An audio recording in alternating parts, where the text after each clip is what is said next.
প্রত্যেকটা দেশেই সাপের অস্তিত্ব পাওয়া গিয়েছে, কোথাও আবার বিষাক্ত সাপ দেখা যায়। কিন্তু বলতে পারেন আমাদের পৃথিবীতেই একটা দেশ রয়েছে যেখানে কোনো সাপ নেই বা সাপ এখানে আসতে পারে না। সেটা কোন দেশ? অস্ট্রেলিয়া মহাদেশের অন্তর্গত নিউজিল্যান্ড। এখানে সাপ নেই। কেন নেই? তার একটা কারণ রয়েছে। নিউজিল্যান্ডের ভৌগোলিক অবস্থানই এর জন্য দায়ী।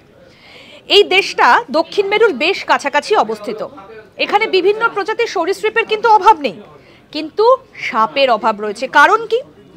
যে এই স্থলভাগের চারপাশে সমুদ্র রয়েছে, সেখানে সাপের অস্তিত্ব রয়েছে, কিন্তু দেশের মূল ভূখণ্ডে সেখানে সাপ পাওয়া যায় না। কারণ জলভাগ থেকে স্থলপদে উঠে আসার জন্য যে পরিবেশ, যে পরিস্থিতির প্রয়োজন হয় সেটা এখানে নেই। তাই জলভাগ থেকে স্থলভাগে সাপ উঠে আসতে পারে না এবং দেশের ভূমির ওপর ভর দিয়ে সরীসৃপদের পৌঁছানো সম্ভব নয়। তাই এই দেশটাতে সাপ নেই বলে মনে করা হয়। তবে হ্যাঁ, যদি বাইরে থেকে কেউ এখানে এনে সাপ ছেড়ে দেন তাহলে সে কথা আলাদা। এরকম আরও অনেক অজানা আপডেট পেতে দেখতে থাকুন আজ তাক বাংলার ইউটিউব চ্যানেল। সাবস্ক্রাইব করুন।